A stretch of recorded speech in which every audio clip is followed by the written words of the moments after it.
Hi, guys. Welcome to the post production episode of episode 2. I know episode 2 is not out yet. Technically, neither is episode 1, but bear with me. They are both on the way and it's going to be worth the wait. In episode 2, I spoke to a friend of mine, Ogaga Ujo. And one of the things we spoke about is how when you're living as an immigrant, you sometimes have this like knot in your tummy when you see a call from home coming up because you don't know what type of news that call is going to give you.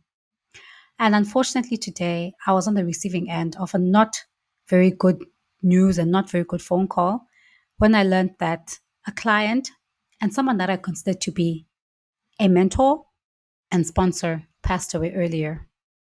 His name is Putu Madisha, Putu for short, and he was the CEO and CFO of Housing Investment Partners. So I want to dedicate this episode to you, Putu. Thank you. The reason I'm doing this is because Putu changed my life without any form of exaggeration. He gave me and Zani at a time when we were still very new in our legal consulting firm and running logistics. He gave us a chance to be company secretaries at HIP, Housing Investment Partners. This was something he did not have to do because we didn't have the track record in doing company secretarial work. And honestly, we were not really that. We also were not that familiar with the industry that he was in, which was the financing industry and the real estate industry. So he really didn't have to do that. But with his coaching and with our, qualifications, just being educated as lawyers and being trained to study, and having a willingness to learn quickly and willing to take his coaching and take his notes and his feedback, we were able to rise to the occasion. And we did. Not that it's important to note, but they're still a client. He gave us an opportunity for us to grow our business financially. We got to, have credibility so that we could go on and do this type of work for other people as well. He also gave me, in my personal capacity, the exposure to an industry that I was interested in, but I didn't quite know how to get close to, which was corporate finance, project finance, and private equity. He gave me the exposure to those fields. So when it was time for me to apply for my master's degree, I knew that I wanted to do something that was adjacent to that space. And that's exactly what I did when I went to Cornell. And talking about going to Cornell, the way I heard about this degree program at Cornell was because one of the people that we met at one of the meetings that he had was actually a Cornell alum and who I got to know better, who told me about this program and ultimately the program that I applied to, got accepted to, moved to the US for, and why I'm sitting here today. In addition to that, Putu went above and beyond. He wrote me the motivation letter for my scholarship and for my admission for me to move here. When I was doing my legal tech startup, he connected me with some people as potential funders. He never had to do any of those things. He was a client. All he owed us was our invoices being paid. He went above and beyond. And so one of the things that I want to do in this short segment is to touch upon the good things that I saw him doing and things that I want to emulate in my career going forward. First of all, Putu was super, super detail oriented. Come on, he was the CEO and CFO of a company. You have to be so meticulous to do that role well, which he did. He paid such attention to detail. He always had notes. He would always say, take your time, just get it right. And so that commitment to delivering excellent work is something that I want to commit to you as well. So you know what, guys, sometimes things are going to take some time, but in the end, we're going to have a really good product that we're all proud of. Putu and his commitment to empowerment and diversity, transformation, inclusion, whatever you want to call it, all of those, buzzwords that we use today. Putu did not only speak about it, he was about it. He put money down.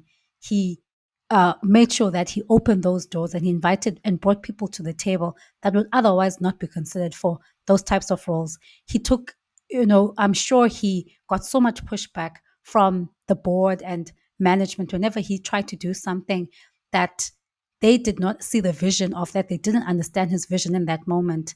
But ultimately, over time, it paid off for him being such a visionary, for him being committed to the mantle and to the mission of bringing diverse voices, of making spaces more inclusive, of empowering in ways that, were not easy for him.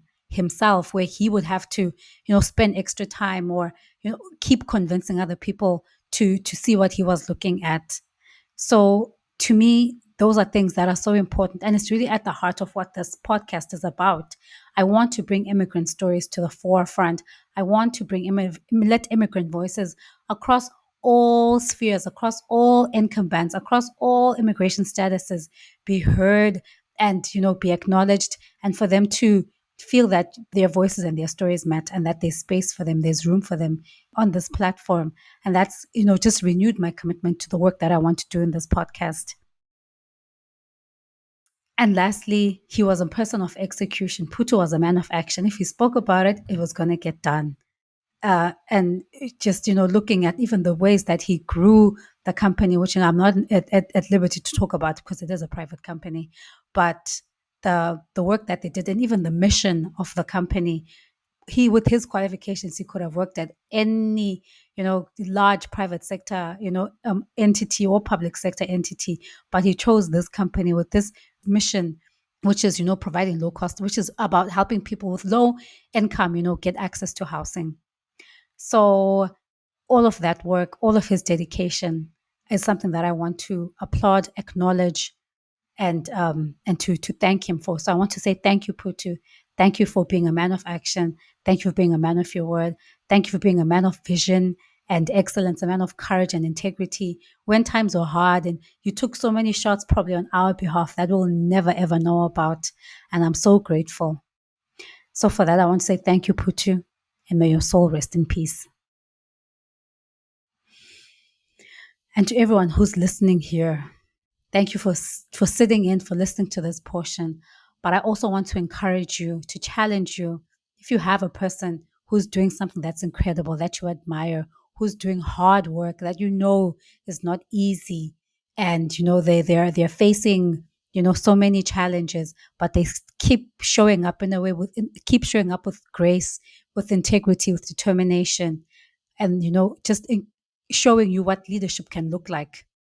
I want you to reach out to that person, let them know your thoughts. Reach out to that person and let them know that you see them, that they encourage you, that they inspire you, and that they must, keep up the fight, and that they must keep up doing the work, that you appreciate their allyship, you appreciate their support, you appreciate their voice. Let them know.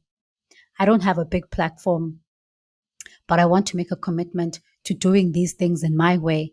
As I keep growing my platform, as I keep honing my voice, I want to be responsible in the work that I do, because I saw someone doing that and I saw how it made an impact and a difference in my own life. So that's work that I think is work. It's work that is worthy to be done, and it's work that I want to do. So again, I want to encourage you, reach out to someone who is doing something that's incredibly difficult, but they are doing it with such grace. That's doing work in a quiet way, but you see them. Let them know that you see them. Let them know that it's making a difference. Thank you so much for listening. Thank you so much for your support, and thank you for your patience. The episodes will be here soon. Have a wonderful day. Bye.